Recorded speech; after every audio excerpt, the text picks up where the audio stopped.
Welcome to Enchanted Magic. I'm Jeremy. And I'm Dawn. I'm Joanna. We're here to talk about our top 10 2025 Disney World tips and tricks. More tips than tricks. Yeah. So don't go anywhere. We're also going to be giving away some t-shirts and some upcoming live streams. So click the notification bell, subscribe, do all that stuff. We've been giving away some pins. We've shipped out 2 or 3 so far since we've started all this. Now we're going to switch into giving some stuff away, some t-shirts, and we're going to have some cool designs and stuff coming up. So stay tuned for that. But let's get into the topic, the top 10 Disney World tips for 2025. First tip is just book the trip.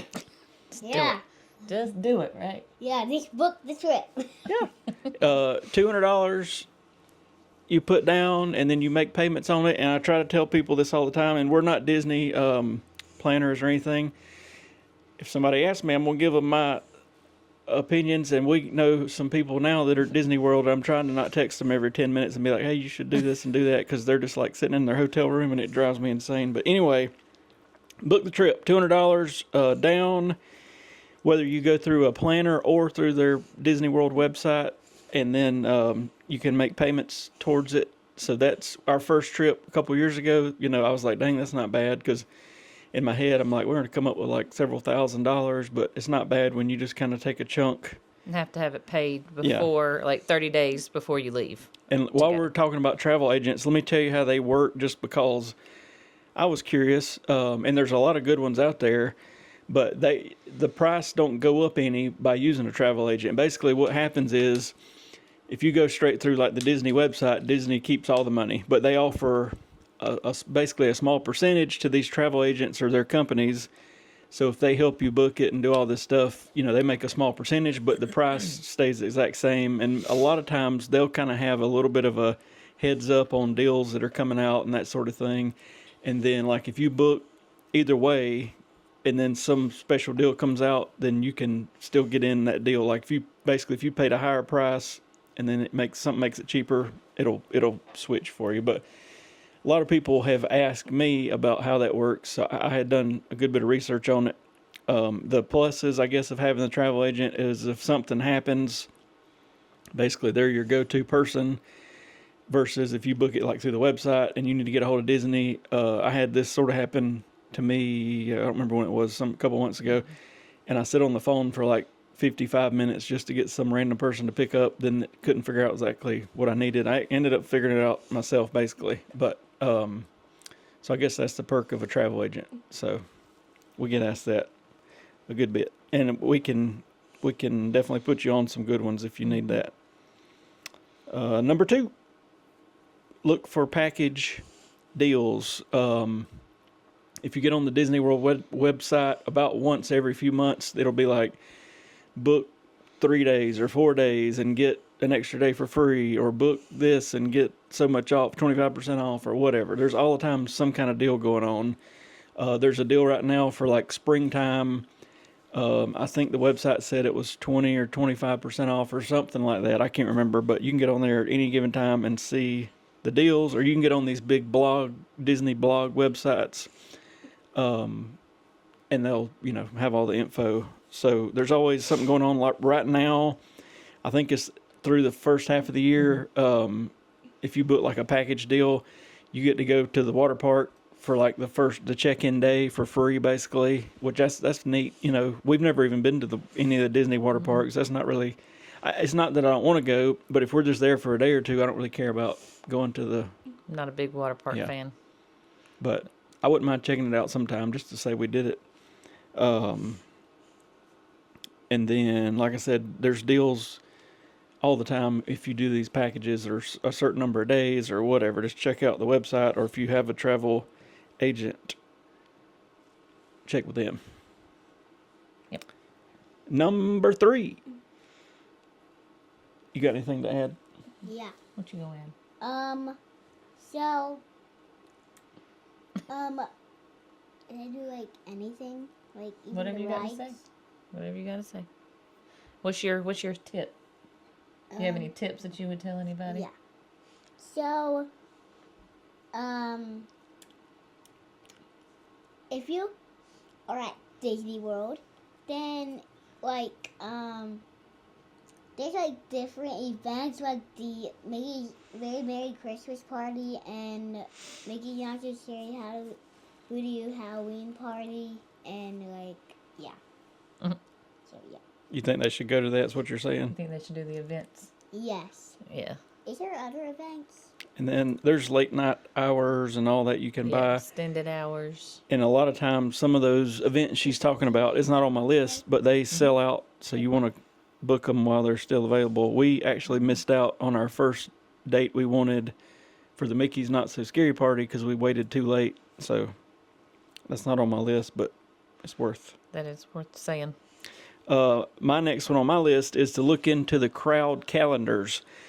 There's different, basically, like I was watching a thing on a live stream the other night, and they were like, the state of New York is having their winter break this week or whatever, and that's why Disney World's so packed. So it don't necessarily mean anything about if Florida schools are doing this, that, or the other. If a big chunk of the country is out of school or out of whatever, it's going to be busy. And you can Google, Disney World crowd calendar, and they can't predict it 100%, but they can kind of look at trends and stuff and say, this time, this week's going to be kind of not too bad.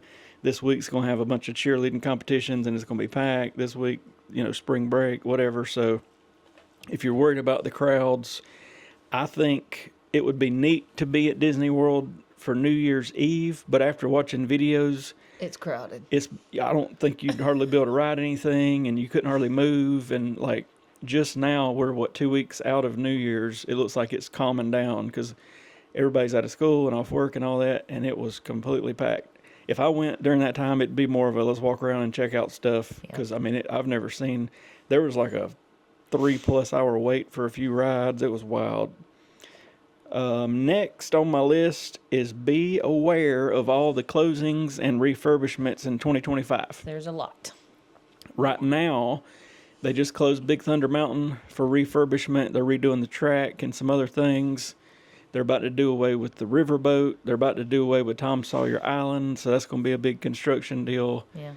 The Three Caballeros is down for 3 months while they... Test track's still down. Test track's supposed to reopen the end of the year. I'm missing some stuff. Got the Hall of Presidents. The Hall of Presidents is down while they switch out animatronics. Muppet Vision 3D is about to go away. Rock and Roller Coaster is fixing to be changed to the Muppet themed roller coaster. Dino Land. Yeah, today, as we record this, it's a Sunday. Today is the last day of Triceratops Spin and what else? Chester and Hester's, I think. And then it's slowly going to transition to the Encanto and all that stuff. But be aware, if you're going to Animal Kingdom, there's going to be a lot of work going on in the next little while. They're saying now that Dinosaur's probably going to be open through basically the end of the year, so that's pretty good. So just check if you're.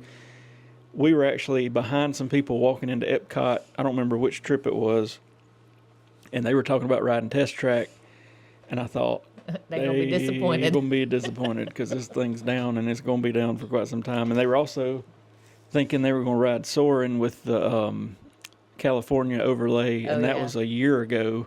And I didn't say nothing, but I just thought. How? Yeah. Yep. They changed it. What's the California overlay? We rode it whenever they did it for like a short while at last year. Like Disney California? It was just the state of California. Yeah, it was just California. It was pretty cool, but I think I like Around the World the best. Me too. Next tip is pay attention to your important dates. So like 60 days from when you're going, if you've booked, like a package or whatever, you can book restaurants, and some of them get packed pretty quick. Like Ohana, we wanted to eat there. So like I woke up at 6 o'clock that morning or whatever and started booking that. And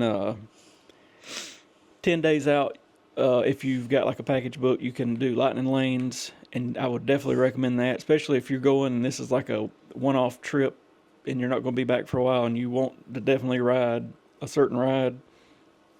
Wake up at 6 o'clock in the morning and book. And then I need to do a Lightning Lane video because there's ways to play the system, but it's sort of complicated, but you just got to know how to do it. And I have no idea. So plan out all that stuff, know your dates, and like I put if I want to definitely do something, I'll put a reminder on my phone like the day before, and I'll wake up and book it, and we usually don't have any trouble. Space 220, for example, we went to in October. Very cool place. I've looked on the past 2 trips, 0 availability. So definitely, it's neat though. It's a neat place. Yeah. You really liked it. Yeah, its food is so good. Its food is really good.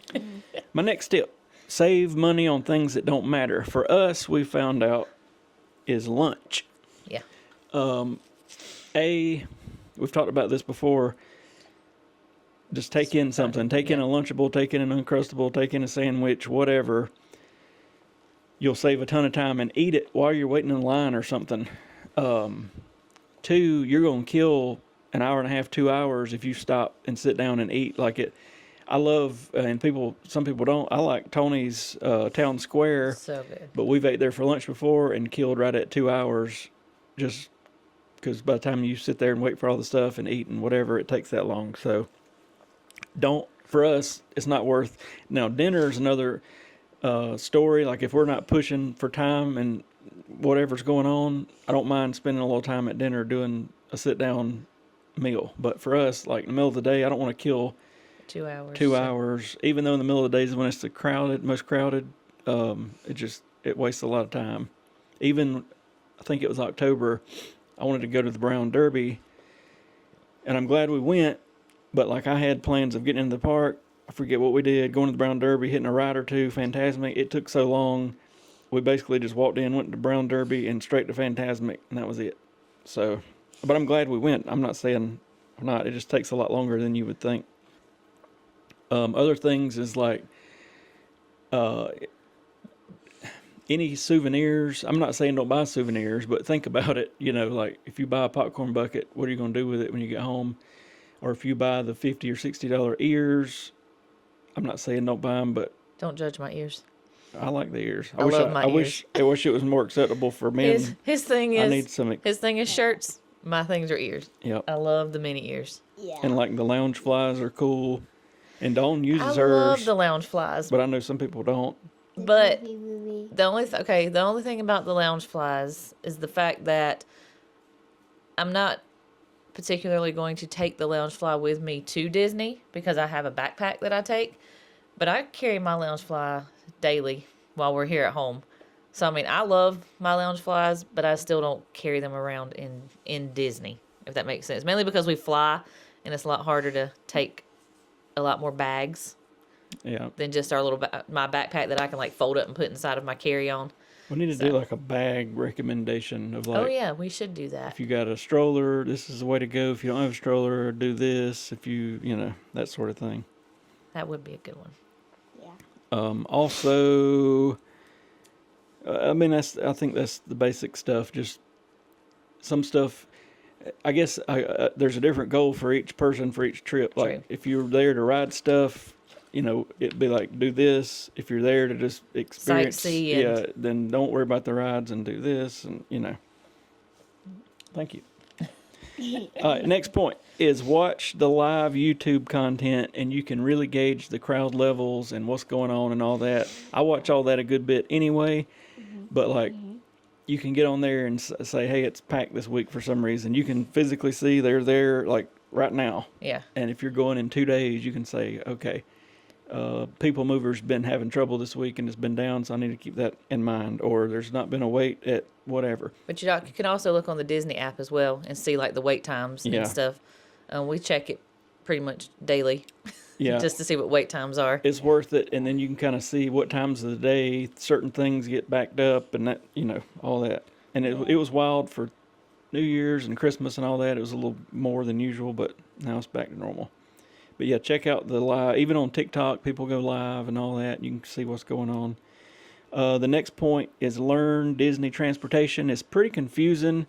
I was just in there calculating on our next trip. We're driving, and I didn't want to waste a lot of time moving the car from Animal Kingdom to Disney Springs to Hollywood Studios. So basically what I've come up with is we could just park at Hollywood Studios early that morning, jump on the Skyliner to Caribbean Beach, walk a tenth of a mile to the bus stop, get on the bus, go to Animal Kingdom, and never have to move the car because we can, at that point, use all Disney transportation, which to me is worth it if we have to get up 20 minutes earlier and not have to try to park and find... Having to move car and... So, and there's boats. I was trying to text somebody the other day, kind of, you can get on this boat and go here, and then, and it's all free, and it's easier than trying to drive, but it's hard to explain until you're there a few times. Yeah.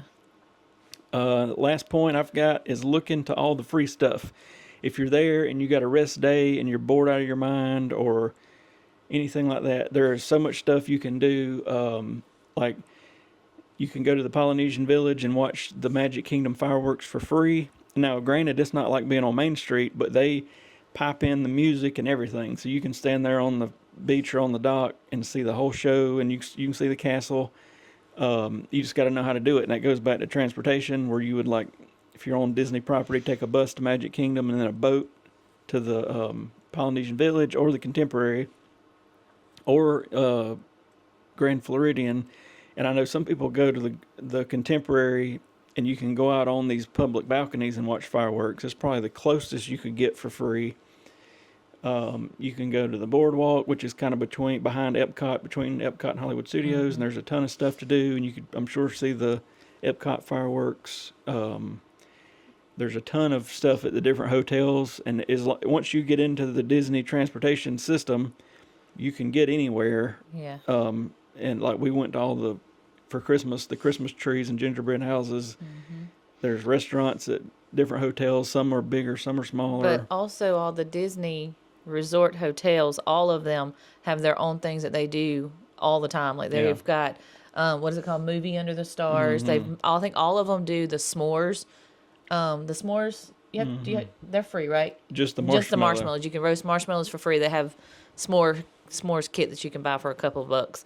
But yeah, they all have, they have like trivia at the pools, like any kind of fun little things. One thing we've been doing lately is bus to Magic Kingdom, boat to Fort Wilderness. Yes. And then when you get off there, they've got like a general store, they've got a restaurant, they've got the Hoop-Dee-Doo review, whatever, that one day we're going to go to. I hadn't been there yet, but I've watched it. And I think they also have something called Chip and Dale Sing-Along? I'm not sure. I was looking into some free things to do. Like I think they have because they all have like the camping thing, but I think they have a Chip and Dale where actually Chip and Dale come and they do like a sing-along type thing. But I'm pretty sure, I would have to double check, but I'm pretty sure that's what they do at Fort Wilderness. Yeah. But we walked to the Double D ranch or whatever it is, where all the horses are at. You like that, don't you? Yeah, I love to ride them. Yeah, you can ride the horses. You can ride horses and ponies and all that stuff, or just check out all the horses, and they got some history stuff in there. And then we last time rode to the front of Fort Wilderness. They got like an internal bus loop. There's more horses, and then you can do whatever. But there's always a way. Once you're inside Disney, to get without driving or without paying, you can get somewhere. Always. You just got to figure it out. Skyliners, monorails. Yep. Buses, boats. Yeah, all sorts of stuff. So monorails. Oh, yeah. At first it's complicated, but if you figure that out, but back to free stuff, like she said, each resort plays movies, like Movies Under the Stars. Each resort, or at least most of them, I think now do the marshmallow roasting at like from 6 to 7, I think. So. There's trivia. There's basically at each resort. A lot of times we see it out near the pool. It'll be like a big board that says, "Oh yeah, here's what's going on this week or today or whatever in the times." I think they do some tie-dye T-shirts. You do have to pay for that, I think, but sometimes the arcades will have free play. We've never experienced that. But they'll say, all right, for this hour, it's completely free. Come do what you want to do. But there's all kind of stuff. Disney Springs. Oh, Disney Springs. Animal Kingdom. Oh, I'm talking about things that are free. Disney Springs, you can walk around. We found, well, I'll tell you one thing we found, and I still hadn't researched it, but each park has got like kids Oh yeah. scavenger hunts, and like last time when we were at Epcot, she was getting the postcards to Yeah, each the country. she got a well. We haven't bought the passport yet, but you get a postcard. Epcot. Yeah, it's called Kid Cut. You get a postcard from each country, and then they'll stamp your passport. The only thing you have to pay for, you don't even have to, but you pay a few bucks to get the passport, and they'll stamp the passport. But they give you the free postcards, or what are they, postcards? Yeah, postcards. They give you the 3 postcards. Those are for free. There's some kind of a scavenger hunt thing at the behind the Nemo ride, basically in Sea Base or whatever they call it now. There's some sort of a pirate thing. We just figured that one out too. Yeah, in Adventureland. There's a ton of stuff. Like you go in there and there's it's like if you go into Adventureland, and it's where you meet and greet Jack Sparrow, like right past it. Right beside it pretty much is this little hut. Yeah. And you can go inside of there and you push she pushed this little button, and there's a lady in there who there's like 3 or 4 different maps that you can get, and then you push a button, it decides your map, and then it takes you on these different scavenger hunts around Adventureland, right? Or is it just around like Adventureland? And then I don't know if you get a prize at the end of it. Like I said, we haven't done that one yet. We actually saw the map and got a map, but we haven't done There's the Wilderness Explorer stuff at Animal Kingdom. Oh yeah. But it's also, you got to be careful, because the Wilderness Explorer stuff, she did it. She's a senior Wilderness Explorer. Yes. But it would probably take a half day plus to go to all those stations and have them learn about the stuff and get their badges. So that particular trip in October, we were there for like 11 days, so it was no big deal. But if you're only there for a couple of days and you got like one day at Animal Kingdom, you better be careful. Or maybe if you're coming back next year or whatever, just keep the book, get some of them now, some of them later. You don't want to blow all your time. Waste all your time doing it. But it's fun though. It's fun. There's a bunch of stuff. There's pools at each resort. Of course, that's included. And people don't realize, like, your check-in and check-out day, Bell Services will hold your luggage. So, like, if you got to check out at 11, you can still give your luggage to Bell Services and go play around and go get it later and leave or whatever you're doing. So, any of that. The next one. I don't know. But anyway, that's the 10 tips we came up with. We'll probably have some more tip videos, more specific to like certain parks or certain things. But tune in for our upcoming live streams. We're going to be giving away a lot of stuff and basically trying to attract more people onto our podcast and our channel. And then I've still got days and days and days of Disney stuff we filmed that I hadn't put together yet. And then we've got more ideas for the next couple months of trips we're doing. So stay tuned for that. If there's anything in particular you'd like to know or see, put it in the comments. But we appreciate y'all watching. See you later. We'll see y'all on the next one. Later, Gators. Bye.